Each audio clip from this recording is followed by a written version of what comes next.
2. Boys and girls, Halftime Oranges returns. Stefan's been dancing in the street for the last week after Brighton's amazing start to the season. I've been on holiday. And Clive, you've had a little girl. Congratulations, mate. I have. Yeah, her name's Abigail, and she's been inducted into the Leicester City Hall of Fame. Yeah, I mean, it's been a pleasure so far. So there we go. Less of a pleasure watching Leicester at the moment, but we'll talk about that a bit later. Yeah, indeed. All right, we're going to crack on then with all the fixtures from this weekend, and we're going to start with the early kickoff: Manchester United versus Everton. Now, what a really strange week it's been to be being a United fan. We lost to Villa last week. Shambolic, to be honest. Villa well deserved that victory, and we missed a penalty in the last few seconds, and we're a bit of a laughing stock, to be honest. But I guess that's pretty normal when you're on Man United and you lose. Not really helped a great deal by Manchester United's Instagram account. Just like at every given opportunity of failure, just begging for forgiveness. Yeah, that I don't know when that started, when players started to apologise for losing, but I'm not a fan of it. It's ridiculous. It was ridiculous. It's over. You're looking for sympathy, right? It's a bit pathetic. But anyway, it's the world we live in. And then midweek, somehow we pull a win out the bag against Villarreal, and I don't know how, to be honest. We were atrocious. Probably worse. Well, yeah, definitely worse than we were against Villa. They just couldn't finish, and De Gea was amazing. Then Ronaldo goes and bags one in the last second. It's a strange time to be a United fan. Emotions are all over the place right now. But let's crack on then with this game and what I think will happen. Shaw, he was picked for England this week, and even though he's got an injury, he might be back. It is a quick turnaround. Haven't they said it's more of an illness with him? I'm not too sure, to be honest. But yeah, it's a quick turnaround from the weekend. Sorry, from the European game. So we might see a few changes. I think it would be justified, to be honest. However, saying that, this is what I think Ollie will choose. I think De Gea obviously will go in net. Shaw at left back, I'm going to go with Shaw. Now, if it isn't Shaw, of course, it will be Tellez, who scored a great goal against Villarreal. Wan-Bissaka right back, who was missing because of the suspension, which was ridiculous, if I'm being honest. He got banned for 2 games. I don't understand that. I mean, stamping on the ankle, it wasn't intentional. It was a horrific challenge, but I don't really see how he deserves a two game ban for it. Lindelof will be in because of Maguire's out, and of course Varane. And then I think he might put in Matic because he came on against Villarreal and did fantastic. And McTominay, I think he's going to start with Pogba again on the left side, which I don't like. I'm not a fan of. And Greenwood on the right. And then Ronaldo will go up top with Bruno in behind. Now, however, this is what I want to see. I would like to see Lingard on the left. I think he's come on and performed really, really well. Every time he's been asked to come on, apart from that young boys era, I want Sancho to go on the right. And I wouldn't mind seeing Pogba or Bruno behind Ronaldo, to be honest. I wouldn't mind seeing either, because fans have been calling for obviously Fred to be dropped and Pogba to be played as a 2. It did not work. It was awful. Ollie almost listened to what the fans were saying and approached the game against Villarreal in that fashion. Pogba was playing next to McTominay, and it was terrible. It did not work. I want to see 4-2-3-1. I don't want to see 4-3-3. It's not something that we can do. All right, we haven't got the players in midfield to be able to do that. And to all the fans that said who wanted to see that, you've got to shut up now, because it did not work. All right, so yeah, I would like to see Matic and McTominay as double pivot, or Fred. I'm not playing Fred, doesn't bother me. Lingard deserves a shot on the left, and Sancho played well against Villarreal, but I would like to see him play on the right. He hasn't really played there. He's been playing on the left because of Greenwood's form on the right. However, I want to see Greenwood out the team because I want to see Sancho on the right. I don't like Greenwood out the team. On the bench. I would like to see it. Give him a rest, put him on the bench, okay? Because, like I said, we play with Pogba on the left, who has to cut inside. We play with Greenwood, who cuts inside. I want to see at least one of those players who play on the wing have the option of hitting the byline and crossing it in to the greatest goal scorer of all time, who's got the ability to jump 7 foot in the air. we don't really provide him with that much, to be honest, until our back's against the wall, and then we throw it at him. The way we scored against scorer of all time, or one off. Greenwood had 3 and 3, did he not? And proclaimed as the best natural finisher in the United team. I do, but I just want to see us change it up. I want to see us change it up a little bit, and I want us to be able to have a winger who we've got in Sancho who can cross the ball. And you've got to remember, Ronaldo will be playing against someone like Michael Keane. There are chances there with balls into the box. We try and play it through all the time through the middle, all the time. Even though when we get down the wings, it gets cut in, it gets cut back to Pogba or Bruno. And it just keeps going around and around from wing to wing. Let's at least have one winger on the pitch who's got the ability to cross it in. And with Lingard, who's been playing really well when he's come on, and he links up well with Ronaldo, I'd like to see him start. And I'd like to see Sancho on that right wing, given the chance to potentially cross balls into the box. It's a little bit Everton. I don't know if that's classed as old school, but I feel like it's Sancho's just a different not exactly option. been pulling up. Sancho's not exactly been pulling up trees, though, has he? He hasn't. You're right. However, the way he played against he played really well against Villarreal. So I would like to give him an opportunity. And even though it is against Everton, who have been playing really well, we have to remember, if I'm going to go through the team now, that there's no Seamus Coleman, there's no Calvert-Lewin, and there's no Richarlison. So this is a really good time for us to be playing Everton right now. They did lose they won against Norwich, but you have to remember, before that, who did they lose Villa. to? They lost to Villa. They got spanked at Villa 3-0. Benitez could play 3 at the back. However, I don't think he will. I think it'll be Pickford, Godfrey, Digne, Mina and Keane at centre-back. And then you're looking at Townsend and Iwobi on the wings. And then you've got that real strong central pairing of Allen and Decore, and then Gray and Rondon. All right. So it's not the greatest Everton team by any stretch of the imagination. It's by no means the worst, though. But it's not bad. You're right. It's not bad. That midfield's pretty good there, to be honest with you. And I wouldn't be at all surprised if Gray or Decore or even Townsend, nip in and perhaps, cause a bit of a scare for United in the early kick-off, to be honest. Yeah, I think we're very lucky that Richarlison and Calvert-Lewin are not playing. I think that would cause more of an issue. I think if Maguire's out and them two are playing, that aerially you might come in for some, they might concede a few chances there. But we will struggle, definitely. And as Benitez will do, it will make sure that the battle in midfield is contested again. I think Allen and Decore is very strong, and they'll make sure that they're getting balls out to Iwobi and Townsend. And you know what they're going to do with it. They're going to be delivering good balls into the box. But I wonder who's going to be there then if there's no DCL and Richarlison. Is that Rondon? Rondon, yeah. That's what I predicted anyway, Rondon. We're undefeated in our last 9 home games against Everton in all competitions. And United have scored at least 2 goals in the last 4 against Everton. Everton have scored at least 2 goals in 5 of their last 6 Premier League games. I think United are going to win this, and not because we're a great side, but I think that Everton, without Calvert-Lewin and without Richarlison, and especially without Seamus Coleman, who's been brilliant this season, I think they're going to really struggle to score and lock it up at the back. I'm going to go with a 2-1 United victory. Anything to add, fellas? Yeah, sounds about right to me. I mean, United haven't been keeping clean sheets, to be honest, at the moment. So I can see Everton getting on the score sheet. I mean, Decore really excites me. I mean, the only thing I would add is what I just to harp on about what I said before, really. I think Ronaldo's arrival at United is going to initially perhaps Greenwood's progression in the team, because it is going to force Greenwood out wide, and his how can I put it? His contribution to the to United's team has suffered. Like he's definitely been having less shots, being played out wide, but learning off Ronaldo is going to definitely help him. I just don't know where you put Pogba in this team, and I think that's something Solskjaer's got to definitely decide upon, because the only real weak link is your holding midfielder. I mean, and that's the only thing that might cost United the title this season, to be honest.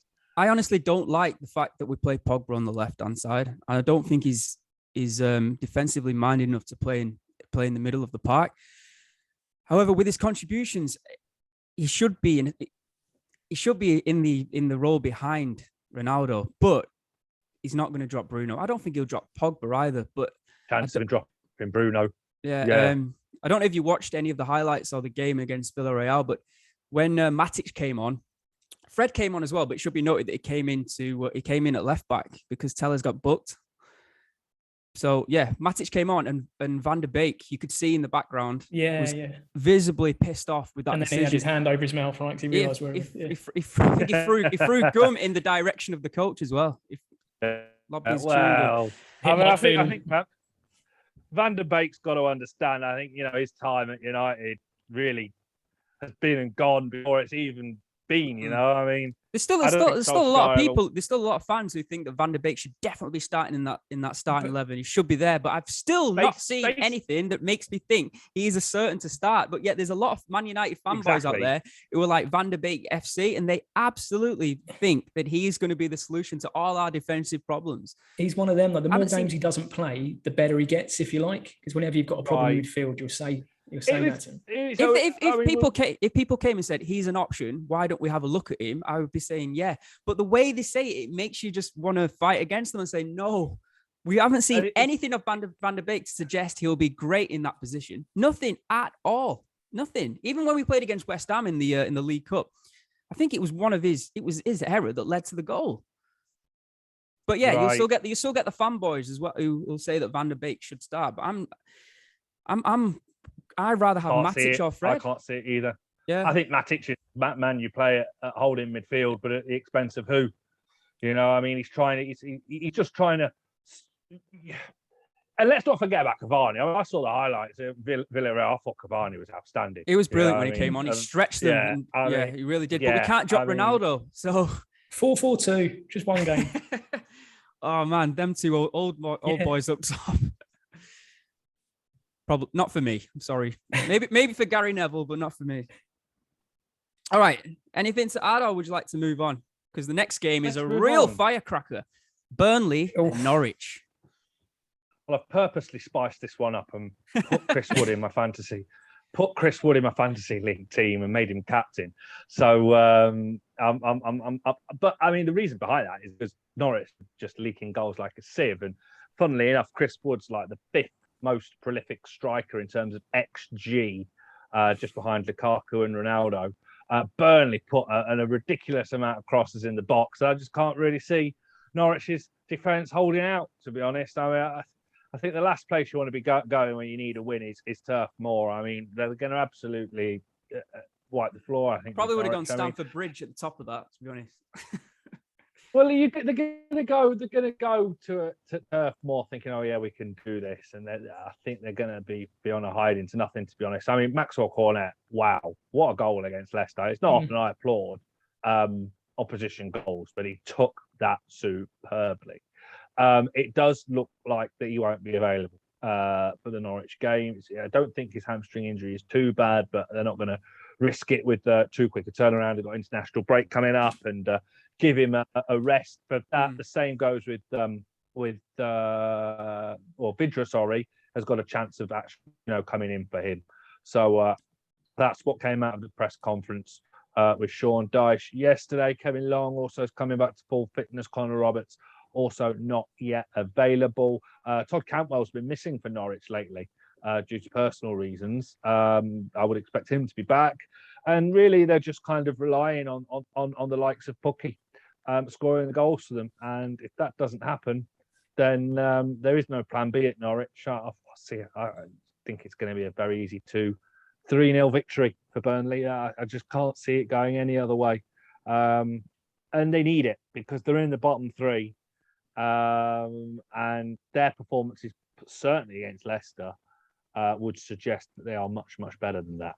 Yeah, they were very unlucky, weren't they? The last minute decision, really. Yeah, I mean, it was offside. I mean, it was about time we had one of them. We've not had a chance to talk about it yet, have we, really? But I mean, you conveniently had a baby the week Brighton beat Leicester. Baby, exactly, yeah. But I mean, like, the second goal, I mean, what was it?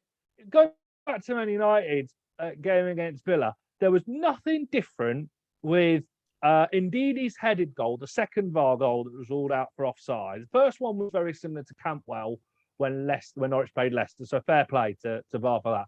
But then the way the angle was coming for Ndidi's header, Barnes wasn't blocking him off, and the same goes really pretty much for House's goal for Villa against United. There's no consistency, and the only difference was in those two games is in the Man United Villa game, the linesman didn't flag for offside, so it didn't go to VAR. Whereas in the Brighton game, he did. So there's very little consistency. And we are going back to an original plan by UEFA potentially of putting a linesman behind the goal again, because there's no way a linesman from down the side can see that. I mean, where does it stop? I mean, all we're looking for, I think, is consistency. Yeah. And I don't.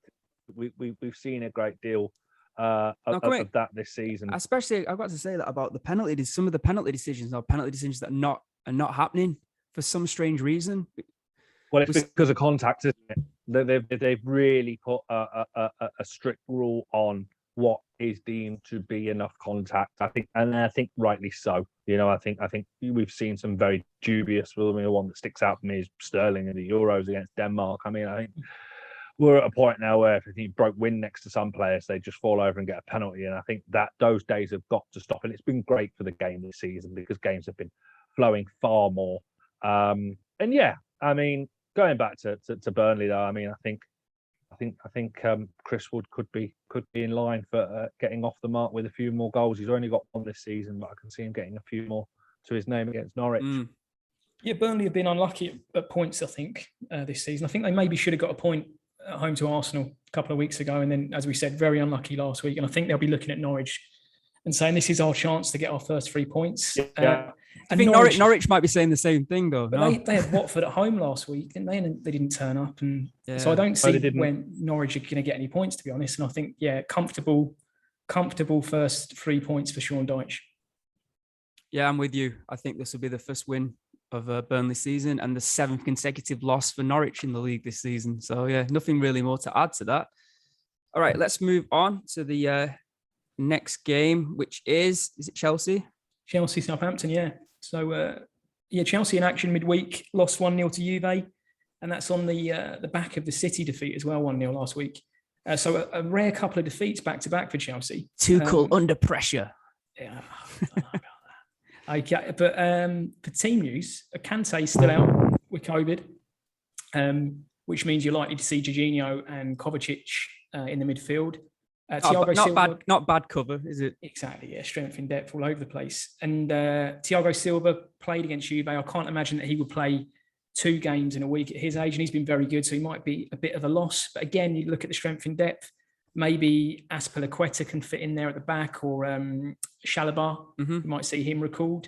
And we might see Ben Chilwell. I think Clive mentioned that he might start a couple of weeks ago. I can see him making his first Premier League start now. Well, Alonso got hooked, didn't he? Yeah, half-time. At half-time, the Juventus, and Ben Chilwell came in. And it is a matter of time. And at some point, what are they going to do with Chilwell? I mean, Tuchel does like rotating things a bit. I mean, Southampton at home is a good chance to give Chilwell maybe a run out, to be honest. The other thing is, it's interesting that Alonso's got his break purely because of Chilwell's international commitment in the Euros. And previously, when Alonso has had a significant amount of international football, he's then made way for Chilwell. On this occasion, in the coming up qualifiers, Alonso's actually been called up by Spain. So then he then going to possibly, after the international break, take a bit of a backseat, and Chilwell, who's not involved in England games over the next week or so. So that's going to be interesting how Tuchel approaches this nice run of fixtures over the international break. I think Chilwell might get his chance. He doesn't really rotate the two, though, does he? It's either Chilwell for 2 months and then Alonso for 2 months. It's a bit something like that. But I think we are going to see that rotation kick in eventually. And Mason Mount, who has picked up an injury, has been selected by Gareth Southgate, so that would probably indicate that he is fit now for Saturday. And we might see the front three of Werner on the left, Mount in behind, and Lukaku up top. For Southampton, I think they were quite unlucky actually last week against Wolves. They just didn't take their chances, and then obviously they got punished by Jimenez. And now they haven't scored in 3 games. So now there'll be question marks, won't there, about that. Ings-Sale and then Adams and Armstrong. Can they fully replace him? No Stevens, which is a big loss. He's going to be out for a while. So Bednarak again in at centre-back. We might see Redmond dropped for Gineppo, which I think a lot of Saints fans will be happy with at the moment. Southampton, I don't know what's really to make of their season, because they've got draws against City and Man United. And good records against the big teams, but they're still without a win in the Premier League. And the smart money obviously says Chelsea, doesn't it? But we've written Southampton off before. Chelsea need to bounce back. I think 2-0 Chelsea for this one, Lukaku.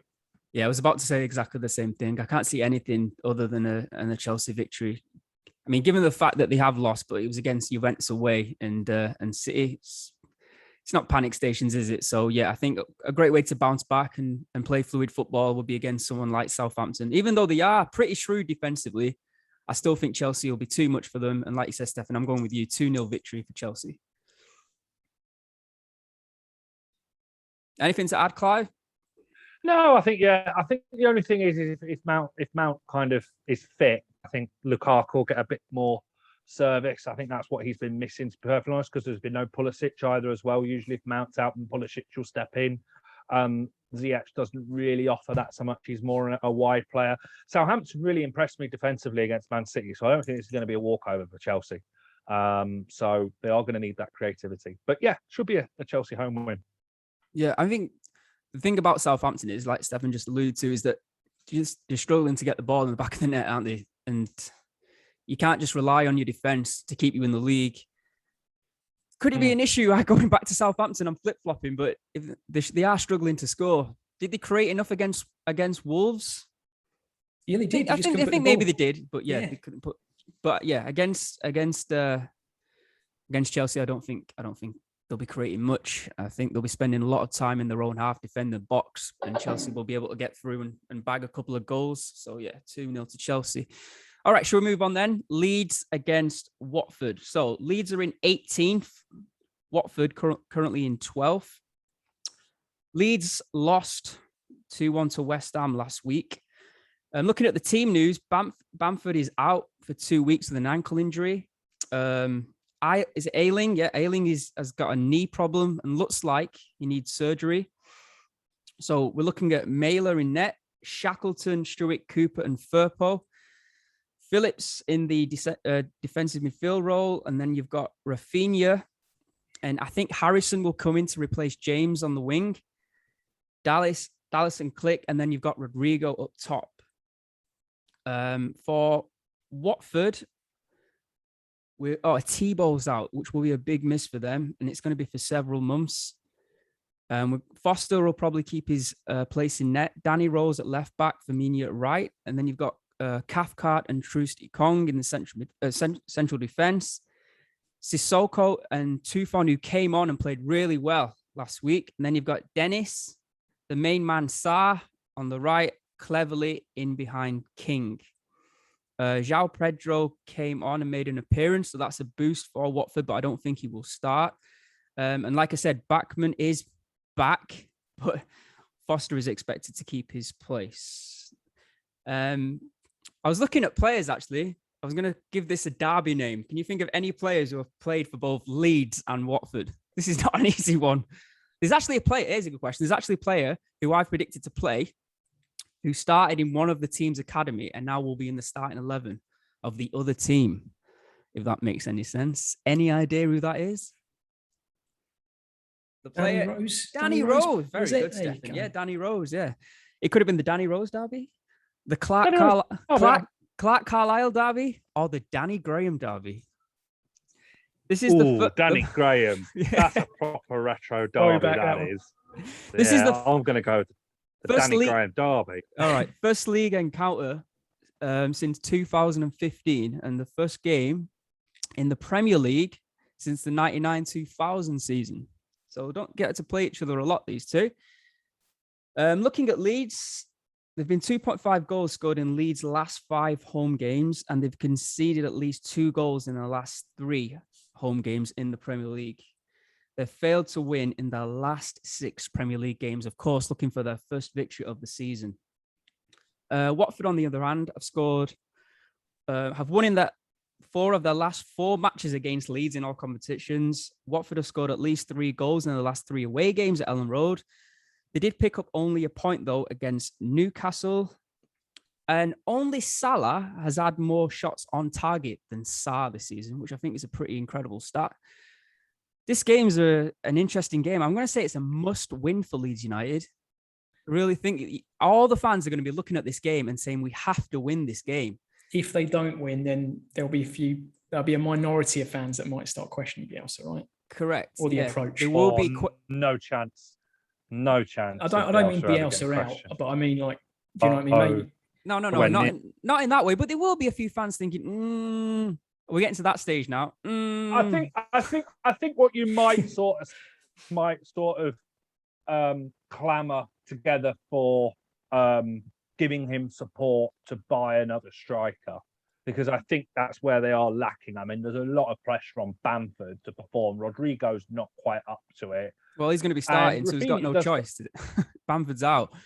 Does pretty well, but they do need a bit more firepower up front, and I think that's what they might need to look at in January. Are we already looking at that Daniel James transfer and thinking, what did you do? What was the point in that? 30 million. Because I think that allows Rafinha to go a bit more central, and I think he did that a lot more. Well, he had to do that, didn't he, because of Bamford being out? But I mean, he scored and hit the post, all from very central positions. So I mean, I think that there's logic to that, where James will probably take more on the wing, and Rafinha will go a bit more central. But they have got a lot of injuries. I mean, was it Shackleton who was their centre back that Antonio skinned in the last minute? I mean, they are struggling at the back. I mean, Ayling looks like he needs an operation. So I mean, they're going to have to kind of stumble through until January. So I mean, that's it. But I'll be very surprised if the knives ever come out for Bielsa, because I mean of what he's achieved with them. I think you're right. I think you're right in saying that. I think that even if they fight in relegation at the end of the season, there will be still a majority of the fans who are pro Bielsa. But you just get the feeling that there'll be a few who'll be like, why haven't we won? Why aren't we winning our first 7 games of the season? Because the expectation was very high at the beginning of the season. Would you not agree with that at least? Yeah, and they have failed. Pressure, doesn't it? Correct, and they have failed to deliver. Well, so far. Saying that, I think this is a great opportunity for Leeds. Yeah. I really do, and I think they're going to win. I think they're going to. This is basically Rafinha versus Sarr, in my opinion. It's a battle of two really good Premier League right wingers. Very much so. And I'm going to say that Rafinha is going to get the better of the two, and I think Leeds are going to come out victorious in this. Not clear cut by any chance, but I do think they have enough to win the game. So I'm going to go with Leeds 1-0, maybe a 2-1, something like that.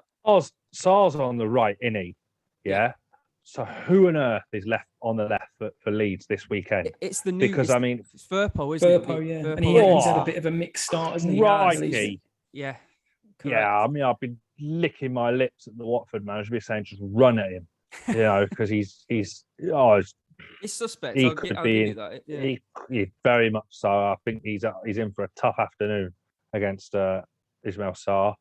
Yeah, I can see Sarr getting a couple, possibly, like he did against Norwich, because you just let him run at defenders like Villa have in the season, and like Norwich did do a couple of weeks ago, and he'll punish you. So you're going to go for a Watford win? I'm going to go for a Watford away win. Yeah. Wow. Stefan, what do you think? I think with Struck back at centre-half, they might look a bit more solid than they did at West Ham. They threw away the points against West Ham, really. And that's the Bielsa approach, isn't it? To keep going man throw away man. Points. Oh, right. Yeah. But I think it's a draw. Yeah, as you say. Maybe Rafinha could be the difference here, but I'll go draw. Watford are good last week. Fair enough. All right, moving on, Clive. Wolves against Newcastle. Well, we haven't got much team news from Wolves yet. Their press conferences later on this evening. But Bruce has just done his press conference, and he was quizzed a lot about the takeover. I think Newcastle kind of took the Premier League to court over certain rules and regulations surrounding the block of the Saudi takeover, and that's now been adjourned till January, where there'll be a final decision. I mean, Bruce has made it abundantly clear that he's not been involved. I mean, it's a 340 million purchase.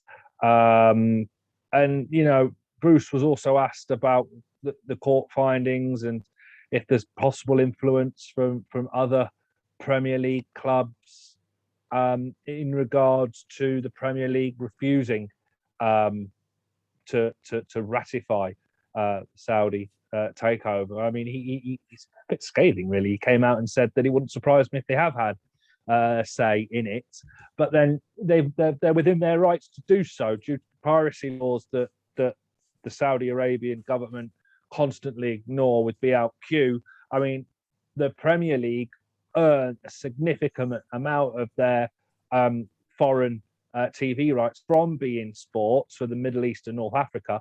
And if they just turn around and sort of say, all right, Saudi Arabia, you can just buy Newcastle, then don't be surprised if beIN Sports decide to pull the plug. And of course, that is going to affect the likes of Tottenham, Liverpool, United, and others. So it's an interesting one. And unless I think something's done about how the rights and the copyright laws is dealt with in Saudi Arabia, I'll be very surprised if that does actually go through. On the footballing side, I mean, you can understand why Newcastle fans are so annoyed. Out of 1,224 games that Bruce has managed in the Premier League, he's won a grand total of 26, with a grand total of 40 goals being scored. So you can kind of... Wait a minute. You mean games or points potentially won? 1,224 games Steve Bruce managed in the Premier League. He's won 26 games in the Premier League. I think he's managed Huddersfield. And, I see. Right. He managed a few teams in the Championship, hasn't he? That his team's scoring a grand total of 40 goals in the process. I mean, let's also bear in mind some of these matches were Sunderland, who weren't renowned for banging the back of the net. He was also at Palace, but I think Palace were in the Championship at the time. So, I mean, it's a bit of a skewed stat, but I mean, you can sort of see where Newcastle fans are coming from then. Willock looks like he's okay to play. He trained on Friday, and they're going to need him because it looks like Wilson's still out. St. Maximan's on form, and they probably do need him to remain so, because I mean he seems the main catalyst of anything for Newcastle at the moment. I mean, if the likes of Jamal Lewis are being relied upon to score one-on-ones, then St. Maximan's going to be the man that Newcastle faithful look towards. But I mean, Wolves, I think Jimenez getting off that goal now off his back, I think he might well rip into that Newcastle defence on Saturday. And you see if Wolves get an early goal, I think then the knives might be out, and it's international break coming up, and it's usually when teams in trouble would make a move. And this could this be Bruce's last stand? I could see an away win here, to be honest, but it won't be pretty, whichever way it does go. Wow. Yeah, I'm probably going to go for a cheeky 1-0 Wolves away win. I think Wolves are at home. Wolves at home. Yeah. Sorry, Wolves, cheeky 1-0 home win. Apologies. It's that lack of sleep, isn't it? Having a baby. It is a little bit. Yeah, there we go. Yeah, it's interesting for Newcastle because without Wilson, they've got Joe Linton. It's not a ready-made replacement, but he's a striker, I guess. They don't play him up top, do they? They prefer to put left, right? Yeah, left, and St. Maximin goes up top. I think that will continue. Wolves last week, they didn't start with Traore or Ruben Neves, did they? Huang and Jimenez, right? I think Jimenez start? I know Ruben Neves didn't start, and Traore was on the bench as well. But I think they'll come back on the bench. Yeah, I think they'll come back into the starting 11. Their defense pretty much picks itself now, right? Kilman, Cody, and Saiz, and then you've got Marcel and Semedo on either side. Yeah,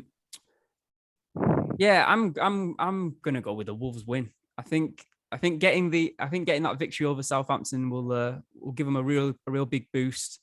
Newcastle are really struggling to win any game. I mean, they didn't do that badly against Watford last week, but I just don't. They played well in patches, haven't they? Against Leeds, against Man United. Yeah, but not enough quality perhaps to get the win. So yeah, I'm gonna go I'm going to go with the Wolves win. Yeah, 2-0, 2-1, something like that. With Wilson out, I think Newcastle are probably the biggest one-man team, if you like, in the Premier League with St Maximin. Yeah, it's a toss-up between St Maximin and Sarr, I'd say. Yeah, and I think under larger, Wolves are creating more chances now, more so than they did under Nuno in that last year at Wolves. And so Jimenez should get more chances. And as you say, he's got the monkey off his back. Mm-hmm. I think Wolves win and Jimenez scores again. Yeah. All right. So, Clive, you're going for a Wolves win, correct? Definitely. Yeah. So we're all in agreement then. All right. So next game is the late kickoff. Over to you, Stefan. Brighton flying high against Arsenal. Seagull resurgent Arsenal, I should say. Yeah, we're struggling for oxygen after that Leicester game. Not much air at the top of the table, but after that Palace game, the nosebleeds. You've been waiting to say that. We've been waiting to say that 2 for weeks. A week. Yeah. But yeah, great start. So it's 4 wins from 6 from Brighton now. And to be honest, the performances haven't really been too much different. We've just been a bit more clinical. And to be honest, we've been a bit lucky as well. If you look back against Leicester, we were very, very fortunate. Everything went our way that day. Grabbed a last-minute winner at Brentford, maybe against the run of play, and then Maupay virtually stole a point at Palace on Monday night. And the way in which we scored and the way in which he celebrated just feels like we've won the game, to be honest. Yeah. I find it laughable that Zaha celebrated in the way he did, cupping both ears, going straight up to the away fans, only for Neil Maupay to do exactly the same. Mm-hmm. And then Zaha confront him and go, come on, mate, that's a little bit out of order, have some class. So, yeah, brilliant, really good game. So momentum going into the Arsenal game is high. Buoyed on by the fact that Tariq Lamptey is available. But Veltman has been excellent at right back. Got an assist on Monday night as well. But Potter does say it's feasible for them both to play. So if he does go with Lamptey, I expect Brighton to go with the back three, with Joel Veltman coming into the centre-back partnership with Duffy and Dunk, and obviously Lamptey on the right and Cucurella on the left. And with Big Bob Sanchez in behind them, we've got one of the best defences outside of maybe the top 4 or 5 teams. I think the difference on Monday, why we weren't really at it, is because Yves Bissouma was out, and that probably explained the performance. So we had Gross and Lallana, which is very slow, and Conor Gallagher was excellent really on Monday. Just had a field day in that midfield. Welbeck went off injured on Monday night, so his hamstrings have gone. So you can expect that to happen at least 2 or 3 times this season. So we'll probably go with the front three of Maupay, Alexis and Trossard, who are all banging form. Not Connolly. Not Connolly, no. Connolly did all right, a couple of weeks ago in the League Cup. So I wouldn't be surprised if he made an appearance from the bench. Maupay's on 4 now, and I think at this stage last season he was on 4. So he tailed off when Tariq Lamptey got injured. So I don't know if that was maybe he got less service. Maybe we got in behind less, but it'd be interesting to see if Maupay can keep up that form. He's outperforming his XG at the moment, and he's got a good history in this fixture, scoring a lot against Arsenal. For the visitors, I think they probably, fair to say, they've turned the corner now. If you compare their approach and their work rate in the last 3 games, the first 3, there's definitely a marked improvement. They've only conceded 1 in 4 now, Arsenal. And they've got a bit of defensive stability. Ramsdale looks like an upgrade on Leno, to be honest, right now. Yep. Gabriel alongside White. Maybe less question marks about Ben White's fee as there was on that first day at Brentford. Obviously, Tierney at left back, good player. And then Tomiyasu, looks like we had a question about that, didn't we? Whether that was a good signing or not. But he's done well so far, so good. Has to really, be yeah, quite physical right back. Definitely an upgrade, I think, on Bellerin as well. And last time out against Spurs, Arsenal overran that midfield with Xhaka and Odegaard all over the place, and Xhaka, who had been criticised, hadn't he, by some of the Arsenal fans, putting a real good performance last week. But he is now out for 3 months, so probably looking like Lokonga and Partey in the lineup for Arsenal. And going forward, Odegaard, Saka, Rowe, and Aubameyang up top, who looks a bit brighter in the last couple of games, Aubameyang. Yeah. Then maybe he's getting back to that pre-signing of the contract form. Brighton have got a good record in this fixture. So at the MX, we've won 3 out of 4. And I think if Bissouma is fit, Brighton might edge this. If not, maybe we'll see Lord Desmond Tutu turn up for this one. It'd be a good game, I think. Brighton conceded 2 away goals. Oh, Everton, I guess. 2 home goals, to Everton. Yeah. Yeah, I mean, plaudits the way Brighton have started the season very, very well. Would you prefer Duffy over Webster? It's hard to drop Duffy at the moment. It's complete Lazarus to where he was a couple of years ago. And I think that's great man management from Potter. I think in a 3, Duffy works very well. I mean, there's an issue there because you've got Veltman, Duffy and Dunk. Burn. We've got options at centre half. I think. How about Dunbar, actually? I think long term, maybe Duffy comes out. It's hard to leave Adam Webster out of the team, and you're not going to drop Dunk. But at the moment, I'll continue on with Duffy. Webster's injured for a couple of weeks, so he's out, is he? Yeah, so it's not a problem for the moment. So you think he'll go with the back 4 or the back 5? If he goes with Lamptey, we'll go back 5. Okay. If no Lamptey, back 4. I think. All right. Yeah, this is quite a difficult one because, like you said, Brighton, even though they've been picking up points and doing really well, they haven't been playing great. They haven't been playing bad, but they haven't been playing great, and they've been able to nick points, which is the sign of a great team. Arsenal have definitely turned a corner since those players have come back, especially Partey in the center of midfield, and he seems to have found a Smith Rowe a place on the left side. I think that's a good balance now with him and Saka on the right. Yeah. Dropping Lacazette and dropping Pepe. I think it's doing really well. It's like a Rowe, Odegaard, and Saka are young, hungry, and I think that's a shrewd move by Arteta. This is not an easy one to predict, you know. I'm going to sit on the fence. I'm going to say this is a 1-1. I think both teams will be relatively happy with that as well. Yeah. So yeah, that's all I can say. All I can say as well to Brighton, their defense: Webster, Duffy, Dunk, Veltman. Speaking of Webster, not Kevin Webster, of course, but all 3 of those players deserve a nice piping hot Betty's hot box.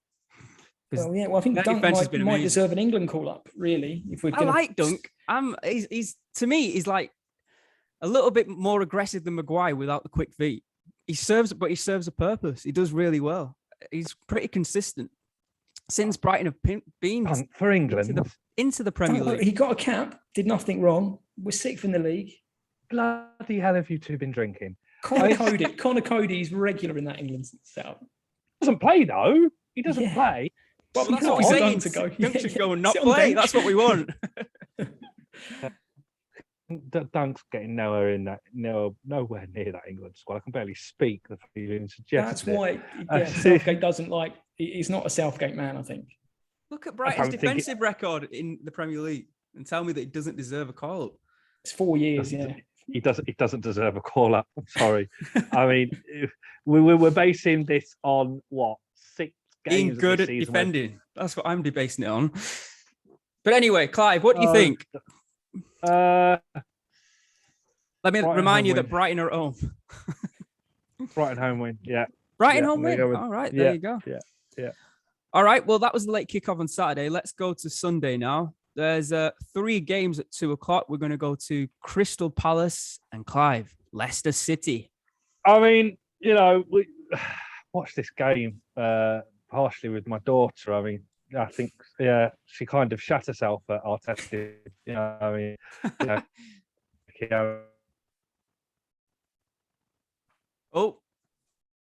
to change their diaper, but that Arteta defense.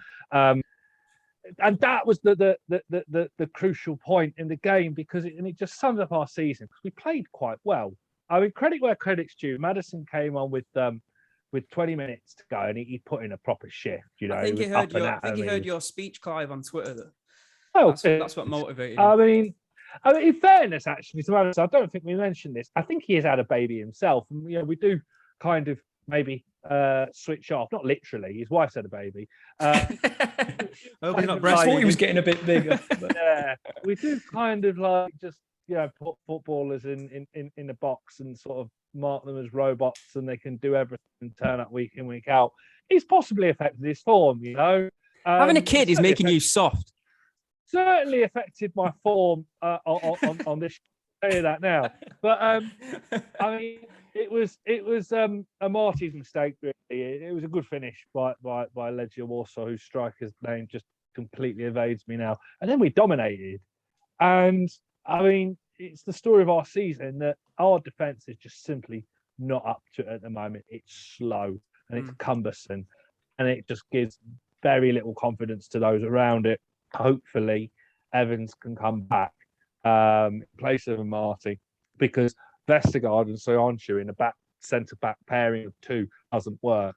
3 with Evans, or with maybe in 4 to 6 weeks' time, James Justin might work.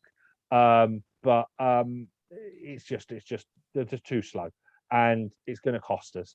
And until that is addressed, we are going to be it's going to be very difficult for Leicester to control games. And you look at this Crystal Palace side, Olise could be in for a shout of a start against Leicester. I mean, he's been waiting on patiently on the sidelines. Vieira's been kind of, just letting him get his fitness up. Maybe he'll come in for this one.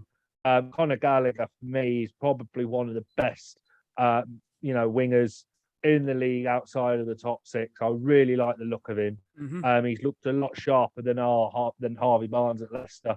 It was his amazing little run to the penalty box that won the penalty for Palace against Brighton on Monday night. And you can just see something like that happening again, because, Soyuncu's not having the best of form. All it takes is Gallagher trying to waltz through those pair and someone dangling a leg, and Gallagher going over for a penalty. And, Zaha doesn't miss, and Edouard's looking to add to his Tottenham tally.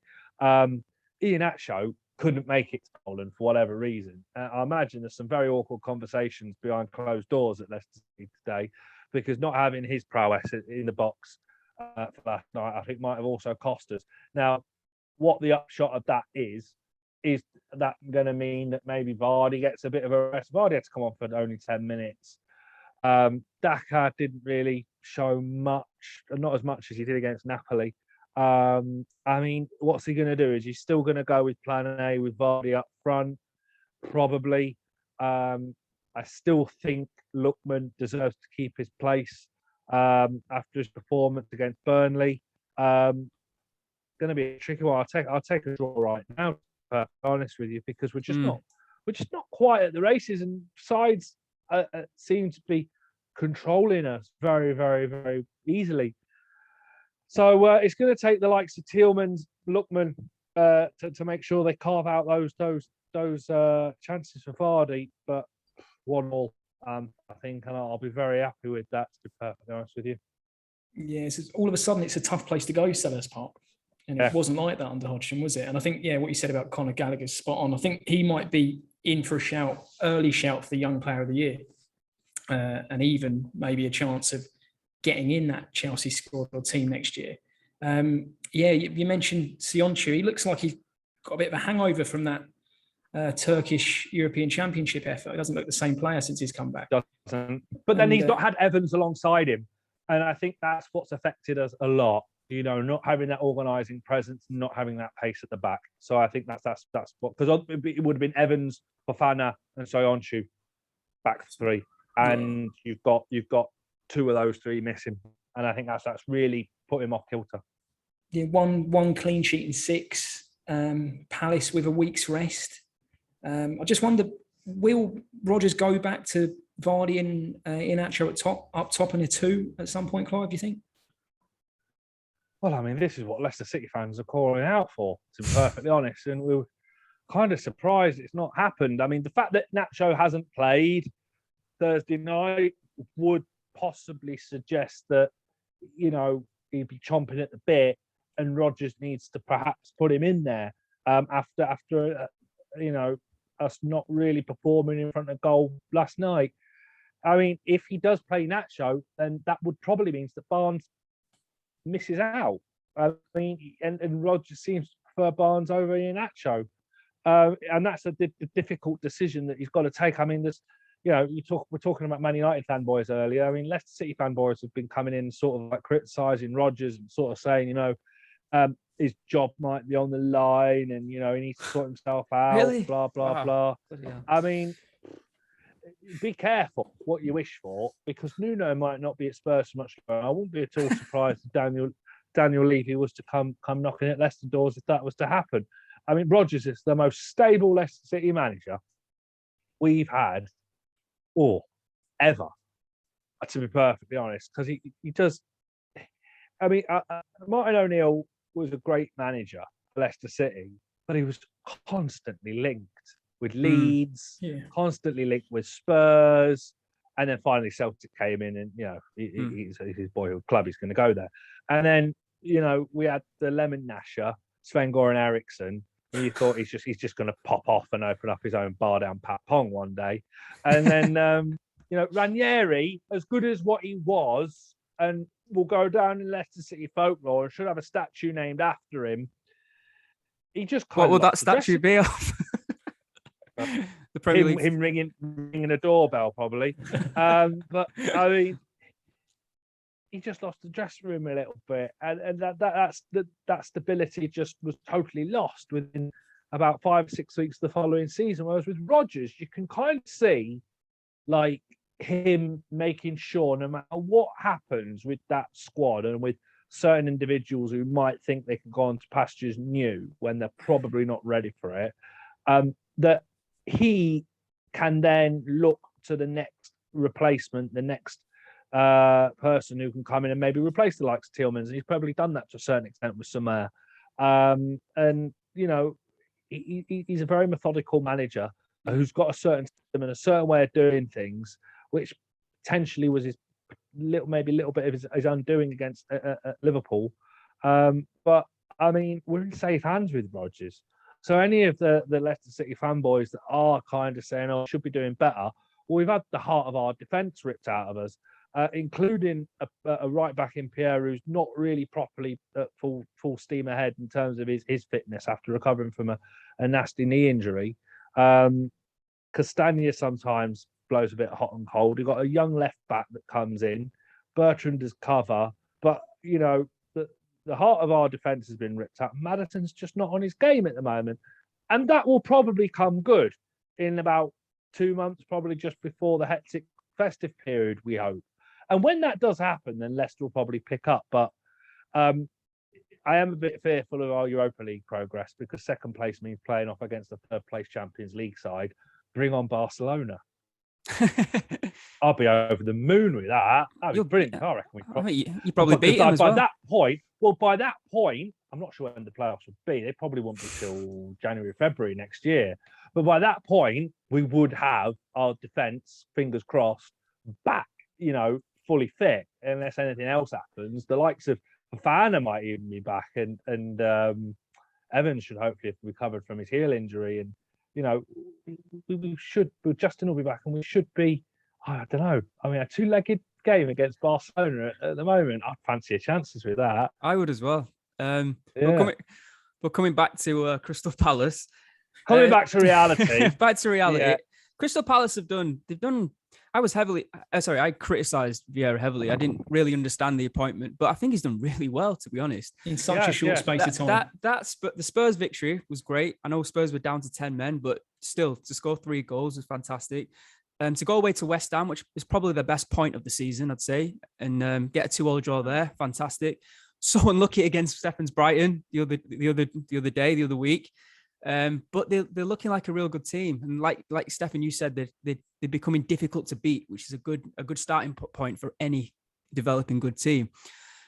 And Leicester, so flippy floppy. I just don't know. Do you think, Clive? Do you think that last season finishing 5th? Do you think Leicester fans have taken that for granted as standard now, and the fact that you aren't doing as well means that there's something wrong? When in fact, it's not that. It's not. It's just the fact that you have got so many games and you've had so many bad injuries.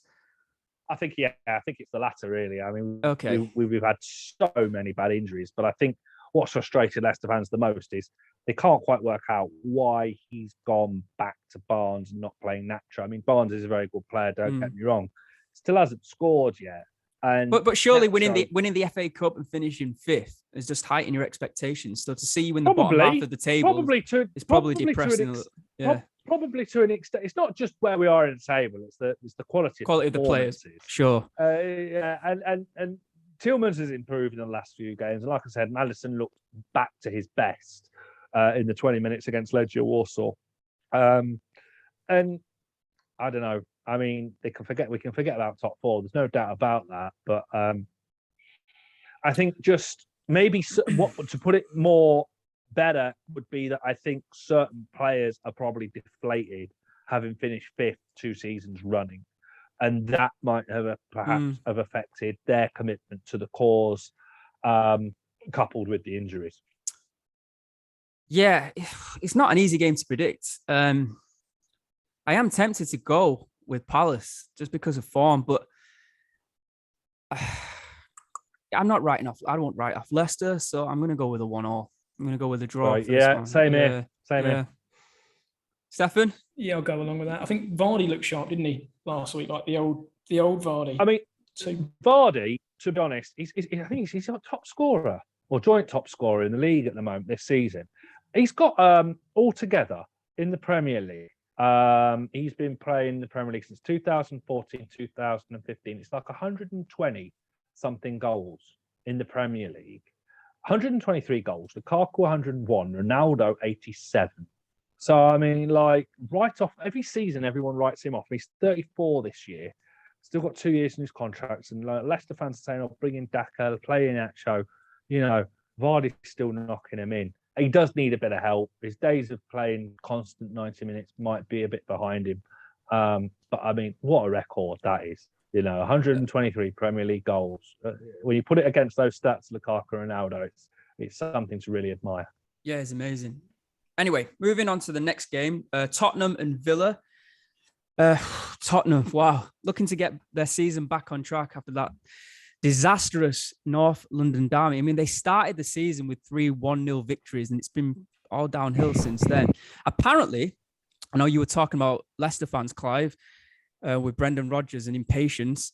Apparently, Tottenham fans have been writing letters to Levy talking about Santo and how he's not good enough for the club. So it looks like he's in trouble already. Who do you think they go for there, though? This is my worry. You talk about Mr. Potter, I assume. I think so, yeah. I think they didn't want Santo, did they? First choice. He wasn't first choice by any means. Was Potter? He was on that list, I think. He was on the list. Okay. Maybe in the same way that Steve Bruce was on that Newcastle list a couple of years ago. So, yeah, if Nuno does fail to win this game, the pressure's piling up even more so. They're without Burnwine or Sessegnon. Kane has looked dreadful in the league so far. However, he came on yesterday, was it, in the Vauxhall Conference? The Vauxhall Conference European Championship division. Yeah, the Vars. And he got a hat-trick in 20 minutes. But it was against Slovenian team Mura, who I've never heard of. So looking at that team, Lloris will be in net. And then you've got Royale with Cheese at right back, Reguilon left back, Dyer and Romero. Then probably Skip and Højbjerg, even though I like to call him Hodgberg. Mora, Son, Ali, and Kane. There was talk of maybe Hill starting because when he has come on, he's looked pretty decent and he looked really good when he came on against Certainly Arsenal. Need the creativity for sure. Yeah. But I still think he'll go with Mora. They have lost their last 3 Premier League games now, Tottenham. And it was all talk of Arsenal, wasn't it, a few weeks back? And I feel like they've switched places. Pressure. Yeah. Now, going over to Villa, who are now 8th in the league, Tottenham are 11th. They've won their last 2 games without conceding a goal. Obviously, beating United a week back. Tuanzebe will be back in contention, but I don't think he's going to drop the main man House, who scored, who he came in for, ironically. They are still without Bailey, who is injured. They're utilising that 3-5-2 that seems to be doing very well, and I think they'll continue with that. Konsa, House, and Mings at the back, and then you've got Cash and Taggart running down the wing. Sorry, Matt Target, not Taggart. There's been a mudder running down the wings, and then you've got Louise, and then who pulls the strings, and you're looking at McGinn and Ramsey, who work very hard in the central midfield, and then you've got Ings and Watkins up top. So it's a really nice, well put together team, I think. Ings, even though he hasn't been on fire, 2 goals and 2 assists in his last 6 starts. Watkins is still awaiting his first goal. Much like, say, Solskjaer, I think Santo even could be is under more pressure now, I believe, than any other Premier League manager. So a lot of pressure on Tottenham and a lot of pressure to get points from a really, really good and well-managed Villa side. This is a toss-up. I really do believe that. You could tell me this. You could say this was going to be, look into the future and tell me Villa were going to win this 2-0. You could tell me Tottenham were going to win this 2-0. I don't know. I really don't know. The only saving grace I can see is that Kane came on yesterday against a crappy team and scored a hat-trick. I think that Santo will be hoping and praying that he can bring that form into the Premier League, but this is not easy against a really, really good Aston Villa side. I'm going to say that Tottenham are digging a bigger hole for themselves and Villa are going to win this game. I really do. Yeah, I think I'll go along with that as well. I think, the pressure is really mounting on him. You talk about relying on Kane, but in the Premier League, Kane hasn't been in the penalty box, has he? And they're not playing to his strengths, if you like. I think there's real pressure for Nuno because they got rid of Jose because the results weren't there and the football was bad, and it looks pretty much the same under Nuno, right? It really does. And then you've got your captain who obviously isn't happy to be there. We know he wanted to move in the summer, so it's a perfect storm. And Villa look organised, and they've had some good results, namely Man United last week. So I think it's an away win here for Villa, and the pressure mounts on Nuno. And this is how good Villa are at the moment. So they're in 8th position with this new formation, and Buendia, their star signing, can't even get into the starting 11. And not because he's not performing well, it's that the team is set. They've got a really strong starting 11 with a really good formation that makes sense. Yeah. So yeah, I'm with you. I think Villa will edge it. They've managed that transition of Grealish out and bringing their players in so well. So yeah, I'll go Villa. Villa away win. What do you think, Clive? I mean, Villa are without Leon Bailey, aren't they? So, I mean, that's going to affect their creativity a bit. But, I mean, Ings and Watkins are on fire, and Dyer looks absolutely abortionate against Arsenal, to be perfectly honest. I mean, they just looked totally disjointed against Arsenal, didn't they? You'd like to think. I mean, I'm not reading too much into that Europa Conference League performance by them, to be perfectly honest. I mean, bit of a red herring to me. I mean, me and you could probably score a hat trick against that. It's just something's not right at Spurs, and I can see why Spurs fans are upset because I mean they don't like. Just going back to Leicester briefly, you see a project there. I just see desperation at Tottenham, to be perfectly honest with you. I mean, they have signed a few good players, but Romero, not really. I mean, I know he's been away with Argentina with World Cup qualifiers, but I mean, I honestly think I'm not. Brian Hill hasn't played. I mean, the performances haven't been good enough, and these new players are being brought in. So I mean, it's not as disastrously bad at Leicester as what it is at Spurs, but why are these new players that they've signed? Why aren't they playing? I mean, there's clear problems in the last couple of games where they haven't created anything or given any service to Harry Kane. You've got Brian Hill sitting on the bench, and Lucas Moura just running into dead ends. I mean, I'm trying to understand the logic of the mentality of what's going on at Spurs, and it's difficult. This one could go either way for me. But if I had to choose someone, it'd probably be Villa. All three going with that. What I would say is though about their attack, I think that is top 4 quality, Moura, Kane and Son, if they're playing well. But if I'm looking at the central midfield, Winks, Højbjerg and Skip. Static midfield, isn't it? It's no creativity. And lacking quality as well. And you're relying on Dele Alli, who hasn't put in a great performance for about 2 years now, to get them out of the shit in that central midfield. I think they have very weak. I think they have incredibly weak. And I think, today's systems where it's all about midfield battling against each other in finding space. I think Højbjerg, Winks and Skip are probably quality that you'll find in the bottom half of the table rather than the top half. And it's a bit harsh, but if I'm being honest, that's the way I feel. And yeah, I think they're struggling because especially like Ndombele, when he plays, he looks good, but his mentality, I don't even know if he wants to be there, does he? So yeah, it's problems, big problems for Spurs, big problems. And if they lose this game, which we all predict they will, which is pretty incredible, then yeah, I won't be surprised to see an airplane going over the top of the next game if Santo is still in, because Tottenham are in the ship and Potter is definitely on the radar. I'm sorry, Stefan, but he is. And I tell you what, Basuma and Potter putting in that Brighton team is a whole different complexion. Yeah, I don't want to hear that. I hope Spurs win for that very reason, actually. All right, folks. Well, moving on. Stefan, West Ham and Brentford. Yeah, so West Ham have pretty much carried on their good form from last year, haven't they? Lots of players still in form. Obviously, Antonio, player of the month, obviously, and Fornals as well, picked up his game a little bit. And I think for this game, Kufa is fit at right back. So they've got pretty much a fit first 11, I think. And going forward, we know it picks itself. I think we said this before with Bowen, Benrahma, Fornals, and Antonio. It looks really, really strong, that. But obviously the concern with West Ham with this Thursday, Sunday stuff, probably the same with Leicester as well. Have West Ham got the squad when they go deeper? They had a 2-0 win last night, but now they're playing a Brentford side with that high press with a week's rest as well. And their only injury is Pinnock, who was injured last week. So you can expect to see Wissa, who scored 4 goals this season, scored against Liverpool last week as well, probably make his full Premier League debut alongside Tony. And Tony is a player that's really, really lived up to the hype. A couple of really good finishes last week. And I wouldn't be surprised maybe if he kept this up if he got an England call up the next time around.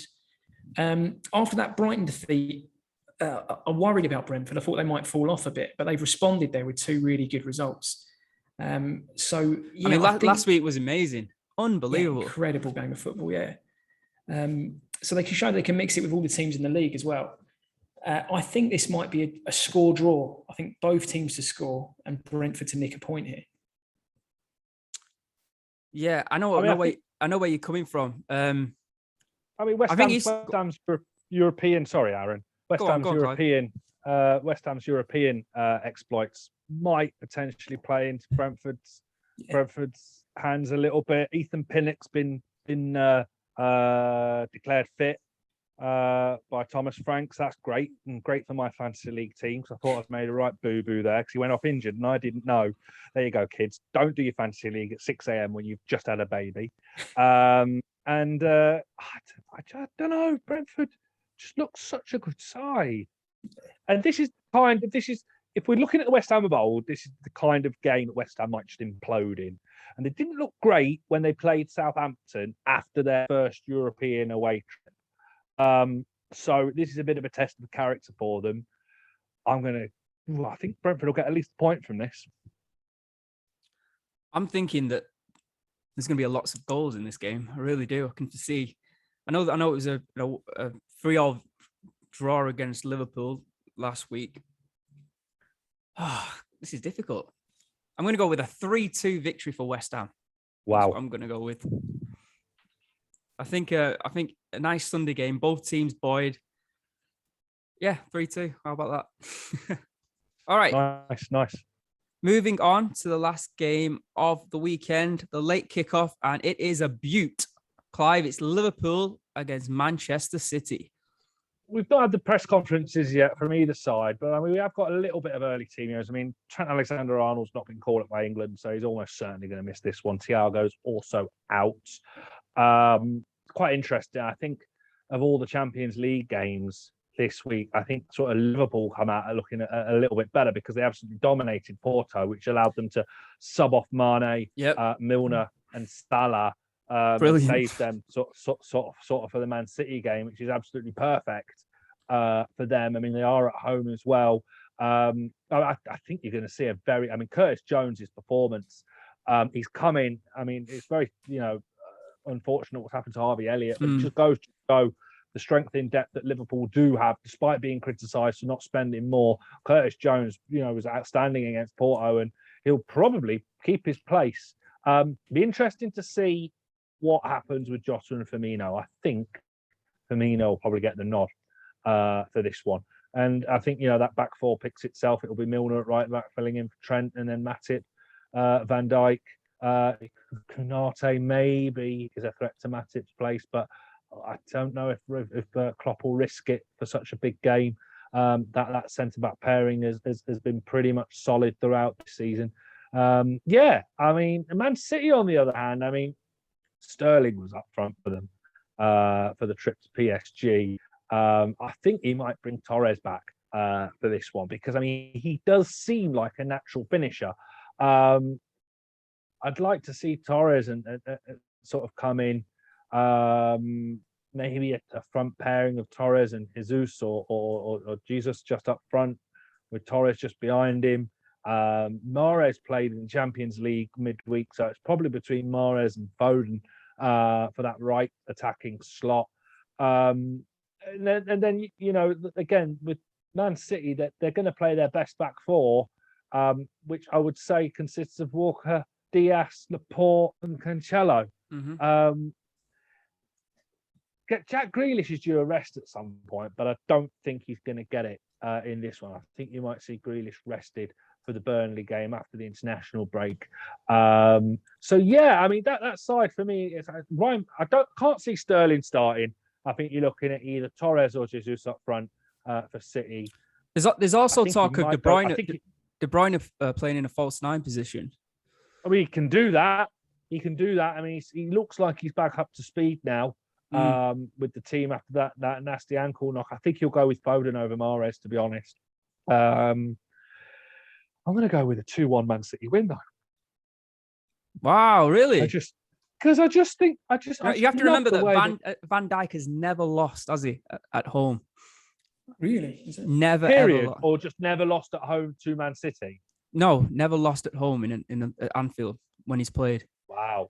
I think it might. It might just be in the league, not cup games. Sorry, but yeah, he's never lost. It's unbelievable. They must be riding high after that Chelsea victory. I know it was a bit of a low to lose against PSG, but if you watch the game, they played really well, and Silva should have scored. Definitely should have scored. It's pretty obvious to say, but I think I'm going to go with the draw. I think Liverpool can sneak this. I think City could sneak it, but I'm going to sit on the fence and say a draw for this one. Two really good teams. I'm looking forward to this one. We're going to sit down. Hopefully United have won. Hopefully Brighton and Leicester have won, boys, as well. If we sit down at the end of a successful Sunday and watch this game. But I'm going to go with a draw. It's usually a good game, isn't it, between these two? I think City ran out winners. A Forsyth. Much looking forward to it. Very much a good game, Forsyth, City defensively looked really strong last week up against Chelsea. Then didn't concede a shot to them on target, at least anyway. And the best defence in the league last year.